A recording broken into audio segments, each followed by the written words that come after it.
Please get ready for a dictation of exercise number 14 from Progressive Magazine of April 2022. 5 seconds.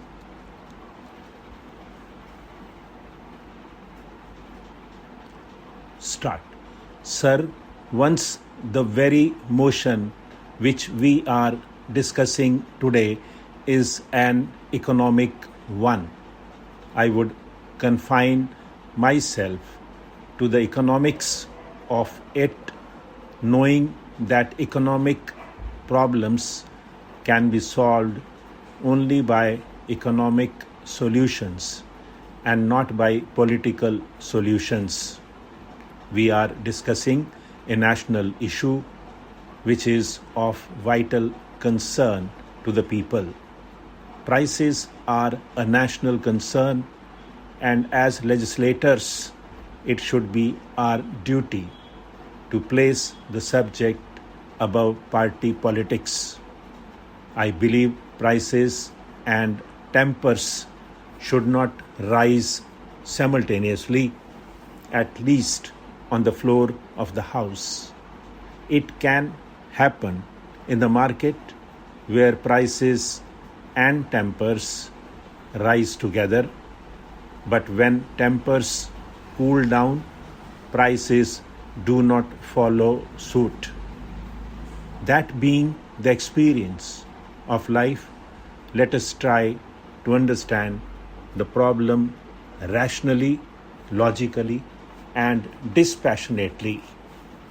Let me reiterate today that what we are discussing is the current price situation and not the situation as it prevailed during the previous regime. References to the past are, of course, always necessary in any analysis of the economic forces, because economic wisdom is largely retrospective. But let us not be bogged down in mutual recrimination, because we want this debate to generate more light than heat, and that I hope that is the desire of everyone participating in it. But that has not been the trend so far. When we discuss the trend in the current prices, we have to remember the positive indications. It is a fact that the annual rate of inflation in terms of the wholesale price index has come down progressively from 22% in January 1986 to 14% in the January 1997, and further to 10% in August 1997. I'm afraid I have to give some figures because we have heard distorted figures, and I would like to correct the position. In August last year, the wholesale price index had risen by 12% over that of the previous year. But on August this year, it rose only by 6%. Here, I am not underestimating the fact that the rate of inflation in the country is still high, and even downward percentage changes in the rate of inflation cannot conceal the fact that they are indeed growth upon growth. The finance minister said this year that the prices would soon hit a plateau. By hitting a plateau is not enough. We have to ensure that after reaching a plateau, the prices actually slide downhill.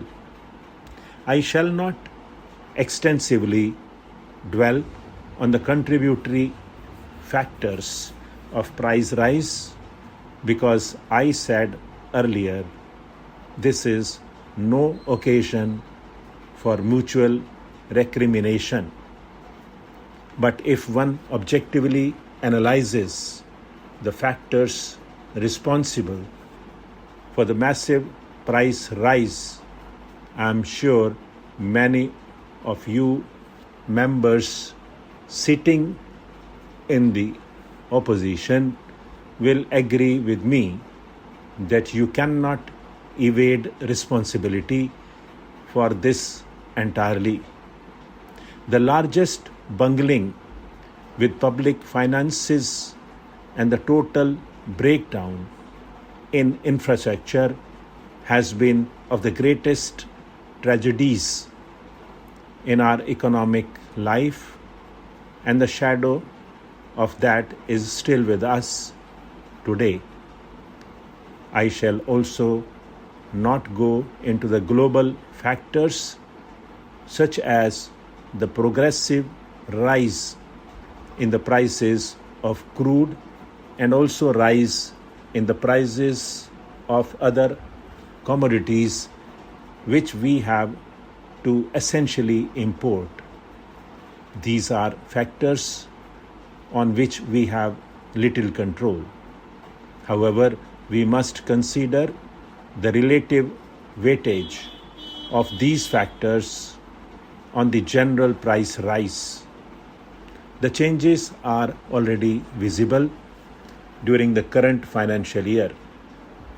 For example, the impact the petroleum price rise on the overall price increase this year stands at 18%, which is slightly less than what it was last year. There has been a substantial fall in the contribution of sugar and gur. It was just about 2% this year, in contrast to as high as 39% last year. On the other hand, what has sharply risen is the share of vegetable prices, milk and milk products, fish and meat, cereals, pulses, oilseeds, and edible oils. On the whole, it has followed a pattern. Whatever is subject to seasonal variations has become scarce, and therefore, dear, I am prepared to put it down to climatic factors to some extent. But at the same time, I must request the Honorable Finance Minister to enlighten us on this as to why there has been a failure in poultry and dairy sectors. Even butter today has disappeared. It is scarce in Delhi and in other cities too. We would like you to enlighten us as to why such a situation has arisen. There are other confusing issues. We are told by the Agriculture Ministry that there has been a good sugarcane crop this year. If that has been so, why are we importing 2 lakh tons of sugar this year? We are fortunate that the Agriculture Minister is sitting here. I would like him to enlighten us on this point. I hope that Finance Minister will bridge this small information gap. Let me go to the main strategies that are being applied by the government stopped.